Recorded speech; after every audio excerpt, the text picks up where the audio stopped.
Hello neighbors, it's Brad here at eTrailer, and today we're installing a Curt trailer wiring harness on a 2009 GMC Acadia.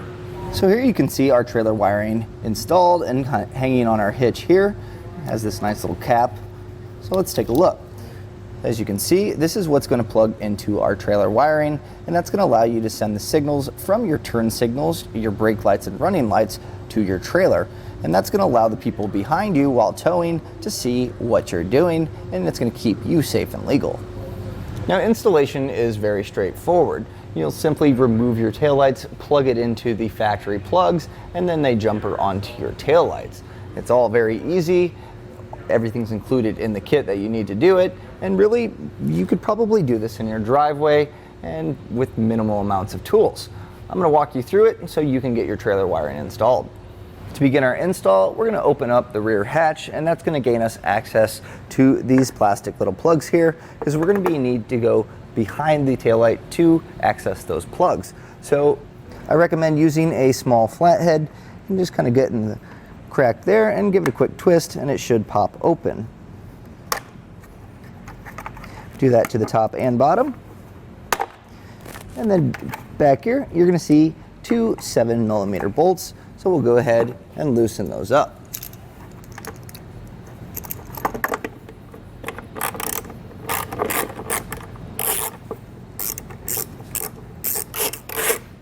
Now, once you have those loose, you're going to already start to see the taillight kind of moving a little bit. And so we're going to need to pop this out. The plastic here does sit kind of behind this rubber trim.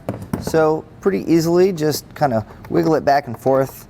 And there is going to be a tab kind of on this back side, so a little bit of force and wobbling back and forth should allow that to come loose.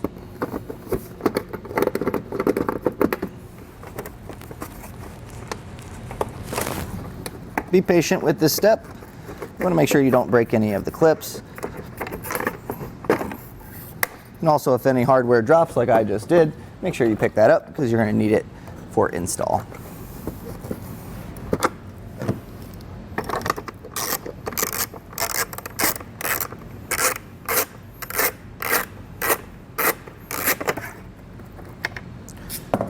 Now with the taillight out, you're going to see this plug here that goes to our taillights. This is where we're going to be connecting. So go ahead and repeat the same process on the passenger side.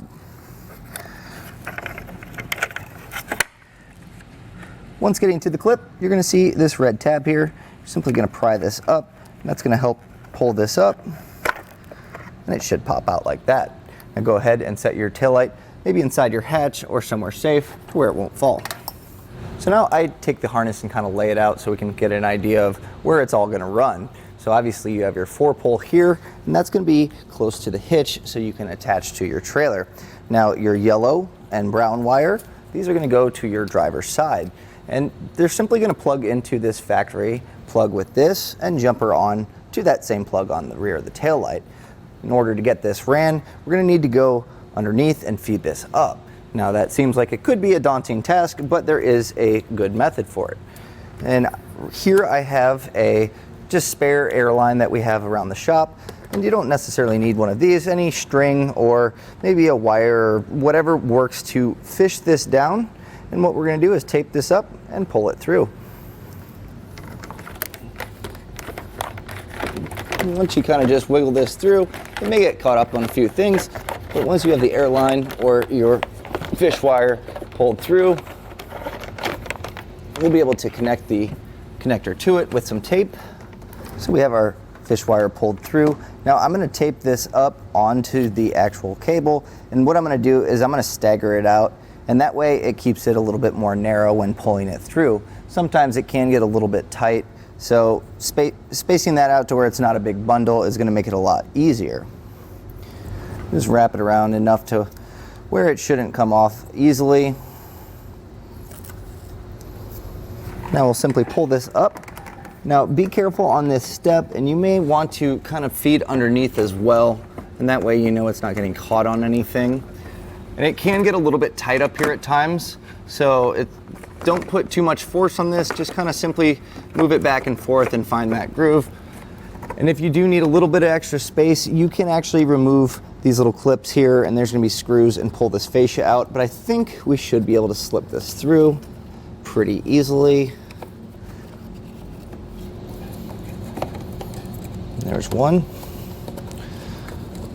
and then the next. Now we can take our fish wire off, and as you can see, pretty simple. It's the identical plug to the OEM one, and really all this is doing is making a jumper here. So you're going to connect this female end to the male end of your factory plug. Make sure it's nice and snapped in place. And then this part of the plug is simply going to attach where your factory one went to on your taillight.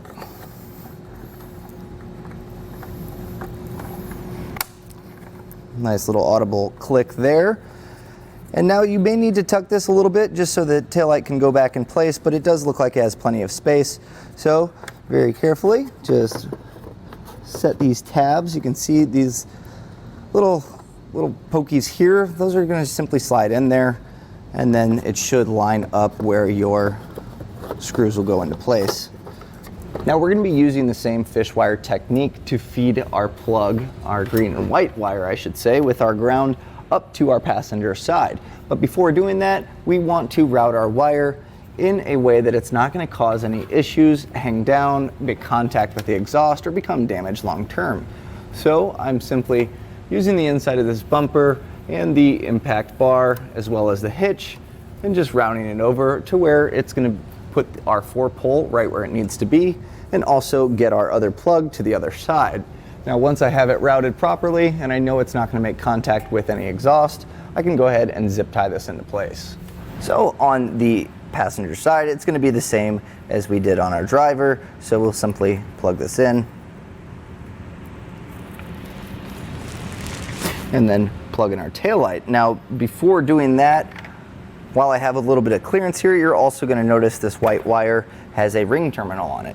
Now this is going to be our ground, so we're going to need to take the self-tapping screw that's included in the kit and mount this to raw metal here. So we'll find a good spot for it to make sure that there's not any clearance issues putting the taillight back on, and we'll get this drilled into place. So on your ring terminal, you're going to see that one side is flat and the other side has the wire on it. You're going to want that flat side facing against the metal. So I kind of mocked up my taillight just to see clearance-wise where the best spot is going to be. I think I'm going to do it right about here. Now sometimes it makes it a little bit easier by drilling a small hole there, and that way you have a pilot to run this self-tapper through. But if you don't have drill bits around, you can also just zip this into place. Just be patient with it.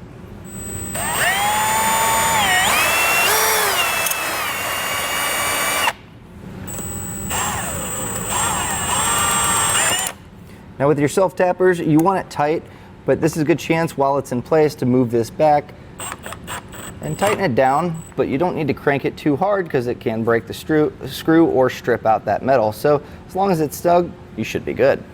Now we'll just simply take our plug, put it into our taillight,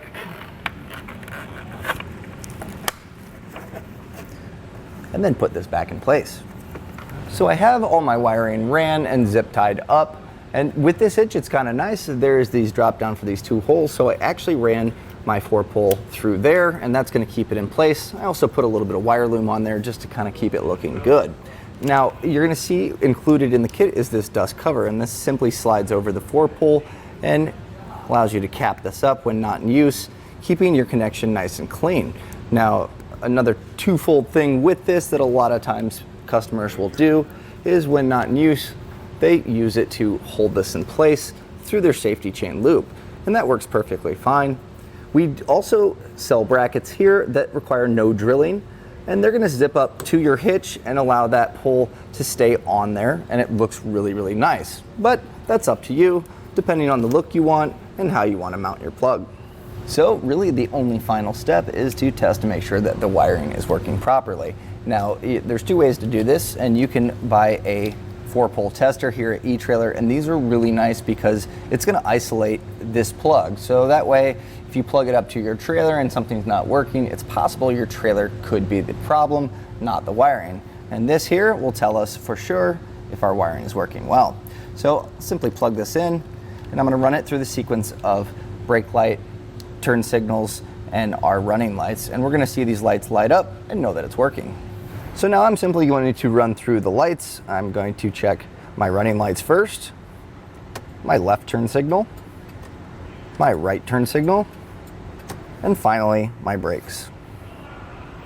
And that was a look and the installation of the Curt trailer wiring harness on a 2009 GMC Acadia.